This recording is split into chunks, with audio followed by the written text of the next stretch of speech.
Bonjour et bienvenue à vous sur Matin TV. Aujourd'hui, nous allons parler de la gestion de la susceptibilité en milieu professionnel. Pour traiter ce sujet, nous accueillons Mohamed Ben Morar.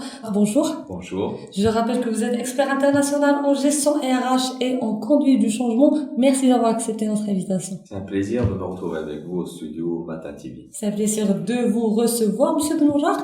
L'entreprise et le milieu socio-professionnel où cohabitent différents profils, y compris ceux qui sont susceptibles. Qu'en pensez-vous? Tout à fait, parce qu'une entreprise, c'est une accumulation d'individus sur un espace. Ces individus n'ont pas de lien social ou familial, donc il y a une cohabitation qui s'impose entre ces individus. Sachant que chacun il vient avec son background, avec son éducation, avec sa personnalité, avec son mode d'interprétation des choses. Il y a l'élément culturel et parfois même cultuel qui est propre à l'entreprise qui intervient dans les interprétations des actes et des dires de tout un chacun. Une personne susceptible, ça peut être une femme comme ça peut être un homme, ça peut être une personne âgée comme ça peut être une personne jeune. Elle est caractérisée par des traits de caractère, notamment la timidité. Parfois, les personnes sont timides et introverties. Et cette introversion qui est une forme de protection et de recul vis-à-vis des autres. Et puisqu'il n'y a pas beaucoup d'interaction avec autrui, donc on a tendance à mal interpréter les codes comportementaux des autres. D'autre part, ce sont des personnes sensibles. Et ça, c'est le trait fondamental. C'est la sensibilité. Parfois, c'est des personnes hypersensibles. Donc, leur sensibilité fait qu'ils pourraient bien avoir des réactions démesurées par rapport à la situation auquel ils étaient affrontés. Et les autres, ils ne comprennent pas pourquoi. Ils disent, normalement, une personne normale, avec entre deux guillemets, chacun définit sa normalité et sa norme, aurait réagi différemment. Or que ces personnes qu'on appelle susceptibles sont tellement d'une sensibilité qu'ils peuvent réagir avec une exagération, on dirait. L'autre trait des personnes susceptibles, on a parlé de la timidité, on a parlé de l'hypersensibilité, on peut ajouter à ça la méfiance. Donc ce sont des personnes qui sont en général méfiantes. Alors si on a ce trio timidité, pas forcément toujours, on peut avoir des personnes susceptibles qui ne sont pas timides, juste pour clarifier le point, mais certains ils le sont. Avec cette couplée à la méfiance, là ça peut donner des réactions peu habituelles, que ce soit dans le milieu professionnel ou hors professionnel. Alors, vous avez parlé de la timidité, de l'hypersensibilité, Ouais. de la méfiance. Monsieur Ben Morar, dans quelle mesure les comportements des personnes susceptibles peuvent nuire au bon fonctionnement du travail? Écoutez, ça peut aller jusqu'à la séparation avec l'entreprise. Carrément? Carrément, absolument. Les personnes susceptibles réagissent mal en interne ou en externe. Je m'explique. Ils peuvent réagir en interne. Ça veut dire, je suis susceptible, j'ai vu un geste que j'ai pas apprécié ou j'ai entendu quelque chose qui m'a pas plu. Alors, je vais réagir en interne, ça veut dire, ça va créer en moi des frustrations que je vais vivre et je vais pas forcément partager avec autrui. Et puis, ça bouillonne en interne. C'est un volcan qui continue. Et quand je pars chez moi à la maison, j'en parle à ma mère, à mon père, à mon entourage. Et bien sûr, ils me donnent raison, parce qu'on a une culture, chaque fois qu'on ira se plaindre chez quelqu'un, oui, on caresse dans le sens du poil, t'as raison, comment ils ont pu faire. Ce qui te donne raison et qui corrobore ton mode d'interprétation des choses, même s'il est faux. Donc, si on avait un esprit critique en tant que société, même chez soi, on peut être confronté à des avis différents. Le papa ou la mère dit non, mais je pense pas que c'est ça la bonne interprétation. J'aurais pris ça différemment. C'est pas le cas. Dans nos sociétés marocaines, c'est pas le cas. Et là, la personne susceptible revient au travail avec la confirmation qu'elle a bien interprété les choses. Ce qui aggrave les choses énormément. Donc, là, c'est la réaction en interne. La réaction En externe, c'est que ça peut être carrément une objection, une dispute, une altercation avec les collègues, ou ça peut aller même loin. Ce qui peut créer un mauvais climat de ça peut être travail. un conflit, parfois même grandiose au niveau de l'entreprise. Ces conflits peuvent nuire à l'ambiance du service, du département et même de l'entreprise. Quand on est dans la gestion, on a des individus. Ces individus, on les importe pas. Ils viennent avec leur background, comme j'ai dit précédemment. Et donc, on doit chercher une cohabitation positive entre cet ensemble d'individus qui partagent le même espace. Après, il n'y a pas que les individus. Après, on peut se regrouper en clans. Vous avez une personne susceptible qui peut trouver refuge chez une personne qui a un problème avec la personne en question, et ça crée une coagulation, c'est un clan. Et cette personne, elle est mauvaise, etc. On commence à projeter des adjectifs qualificatifs qui sont à côté de la plaque par rapport à une personne tierce. Et cette personne qui a un conflit avec, on va dire, A, B, C, A, elle est susceptible, B a un conflit avec C, et le cas de susceptibilité est arrivé entre A et C. Donc A est réconforté, comme chez elle, à la famille, dans son interprétation par B qui concerne C, alors que c'est archi faux. Et après, donc, tu auras AB contre C. Et bien sûr, C, elle est en amitié avec une tierce personne, D ou Y ou Z, et là, vous allez avoir des clans. C'est-à-dire que ça part entre deux individus. L'élément déclencheur, ça peut être une interprétation, parce que c'est quoi la susceptibilité? C'est une interprétation décalée par rapport à la réalité. Et c'est une étincelle qui va donner lieu à un feu, qui peut brûler toute la forêt. Ça peut aller très loin. C'est l'entreprise. Ça peut aller très loin, la susceptibilité au travail. Avant de passer à la gestion de ce phénomène, j'aimerais bien vous poser la question sur la génération Z. On assiste aujourd'hui à la présence de la génération Z au niveau de l'entreprise. Est-ce que vous pensez que c'est une génération plus susceptible? Est-ce qu'elle est moins susceptible par rapport aux autres? Écoutez, réellement, moi je pense que la génération Z, de par mon vécu, de par mon expertise en tant que gestionnaire des ressources humaines, elle est beaucoup moins susceptible que la génération Y ou encore moins par rapport à la génération X. Pourquoi? Écoutez, c'est une génération qui est ouverte, qui est dans l'extraversion, partout dans les réseaux, qui sort, je pense que quand vous gardez des gens dans des grottes, et les grottes, ça peut être des bulles culturelles ou cultuelles, qui n'ont pas beaucoup d'interaction avec les autres. Là, c'est un terrain favorable pour cultiver la susceptibilité. La génération Z, elle est dans l'échange, elle est sur les réseaux, c'est des citoyens du globe, du monde. Donc, ils voient différentes choses, ils comparent, ils benchmarkent, ce qui fait qu'ils apprennent à détruire ces interprétations ready-made, prêtes à coller, à étiqueter. Donc, de par mon humble expérience, je pense que la génération Z est beaucoup moins positionnée que la génération Y, Z et X.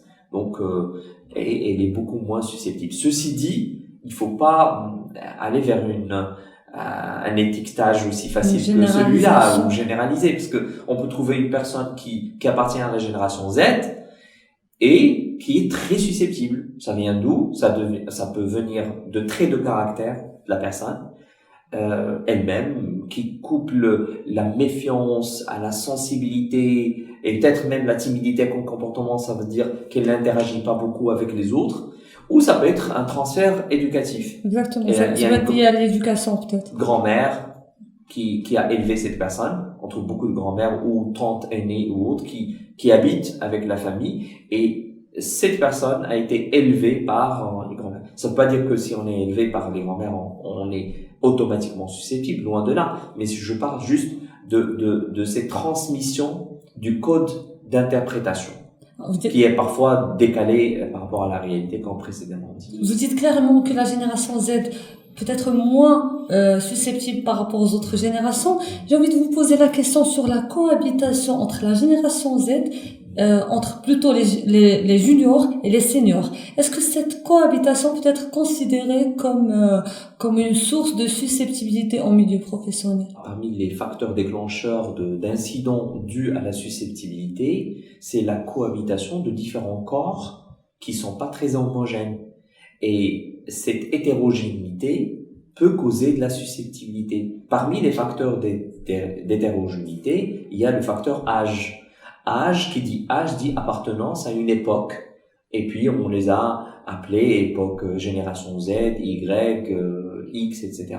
Donc, oui, il y a beaucoup plus en termes de pourcentage, de possibilités de déclencher des étincelles dues à la susceptibilité quand on a une personne qui appartient à une génération Z qui parle à une personne qui appartient à la génération X. Parce que les codes d'interprétation ne sont pas les mêmes.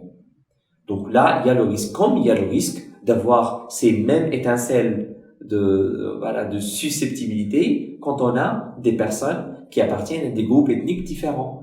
Le Maroc de Tanger, Al-Ghouera, c'est un beau pays et qui est riche en termes de régions, de spécificités locales, d'ethnicité. Et donc, quand vous avez deux collaborateurs qui viennent de différentes régions du royaume, il y a le risque, bien sûr, de mauvaise interprétation. Et quand vous avez un terrain favorable, c'est quoi le terrain favorable? C'est cette prédisposition à avoir des interprétations déphasées. Je suis dans la méfiance. Je suis dans la protection.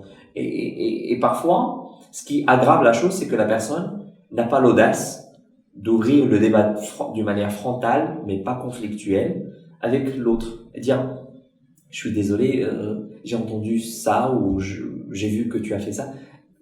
Comment pourrais-je l'interpréter? Qu'est-ce que ça veut dire?